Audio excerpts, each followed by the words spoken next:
Attention, ne tombez pas dans le piège. Tous les looks incroyables que vous pouvez voir sur Instagram ou sur Pinterest ne sont pas portables dans la vraie vie. Dans cette vidéo, je vais passer en revue les tendances populaires sur les réseaux sociaux mais qui ne sont pas du tout pratiques ou stylées pour le quotidien. Je vais vous révéler mon top 5 des pires tendances automne-hiver 2024. Et vous, quel est votre classement ?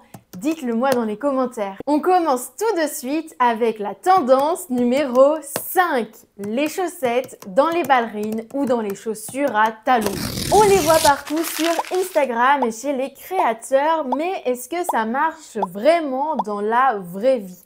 Et d'ailleurs, en parlant de ballerines, elles font un retour en force ces derniers temps. Il n'y a pas si longtemps, on les considérait encore comme le diable en personne. Alors, ajouter des chaussettes en plus, c'est clairement un pari risqué. Franchement, je me pose la question, pourquoi ce look rend si bien en photo sur Instagram, mais dès que j'essaye de le reproduire, ça ne rend pas du tout pareil. Ce genre de look fonctionne très bien sur un podium ou pour un shooting photo, mais dans la vraie vie, c'est quand même beaucoup moins évident. Et en plus de ça, ce n'est même pas confortable. Les chaussettes glissent, se froissent et tu passes la journée à tout remettre en place. Clairement, ça devient vite une galère. Donc même si ça peut être mignon sur Instagram, dans la vraie vie, il vaut mieux y réfléchir à 2 fois. Pour ma part, je passe. Tendance numéro 4, le style cow-boy. On va en parler. Ce look inspiré du Far West est de retour. Mais attention, il peut vite basculer vers le déguisement.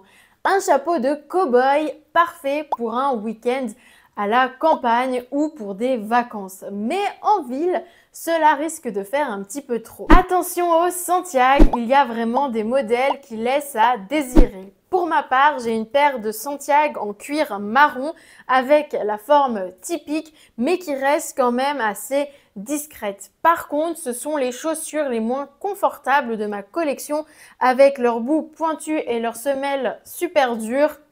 Je me demande parfois pourquoi je les porte. Et parlons un peu des vêtements à franges. Une veste à franges, ça peut vraiment donner du style à une tenue qui est basique. Mais mieux vaut éviter d'en faire trop. Si tu choisis une pièce à franges, reste simple pour le reste.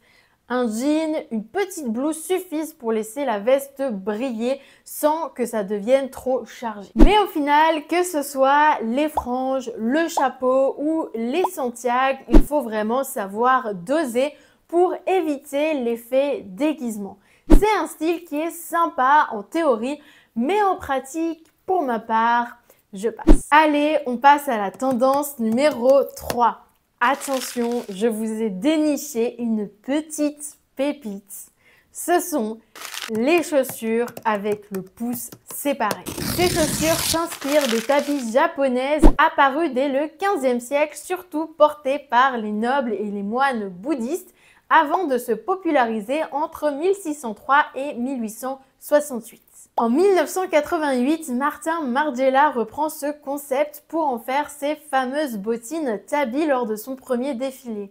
Son objectif, casser les codes de la mode avec un design qui interpelle. Depuis, ces bottines sont devenues un vrai phénomène culte, voire une œuvre d'art, mais soyons réalistes, pas forcément très belle. Honnêtement, je ne comprends toujours pas l'engouement. Même si on les voit beaucoup sur Instagram, je les trouve toujours étranges et franchement difficiles à porter. Le look n'est pas flatteur, il faut une tenue avec un style hyper travaillé pour que ça fonctionne et en plus de cela, elles n'ont l'air vraiment pas confortables.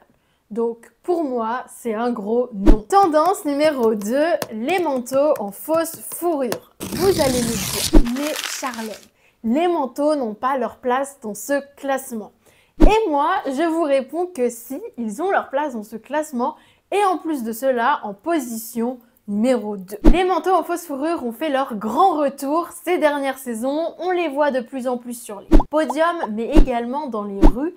En plus, il y a une grande augmentation de demande pour une consommation de mode plus éthique, plus éco-responsable et en fait, ça vient comme une alternative à la fourrure véritable. le manteau en fausse fourrure, ça apporte vraiment une touche glamour à votre tenue et c'est pour cela que ça plaît autant. Cependant, il y a des bémols à cette tendance. Pour pouvoir fabriquer de la fausse fourrure, on va généralement utiliser des fibres synthétiques, donc par exemple de l'acrylique, du polyester. Et même s'il existe différents niveaux de qualité de matière synthétique, eh bien généralement je trouve que c'est assez peu qualitatif. Ce qu'on cherche sur un manteau comme ça, c'est qu'il soit beau, c'est qu'il soit fluffy. Je trouve que ce genre de manteaux sont souvent très volumineux et c'est comme s'il y avait un oiseau qui se pavanait dans la rue. Il y a un côté très théâtral, très caricatural et d'ailleurs ça me fait penser au manteau de Cruella dans les 101 Dalmatiens. Donc qui veut vraiment ce genre de pièces dans sa garde-robe? Enfin, même si ces manteaux peuvent sembler séduisants sur les photos ou sur les podiums, leur praticité au quotidien laisse à désirer.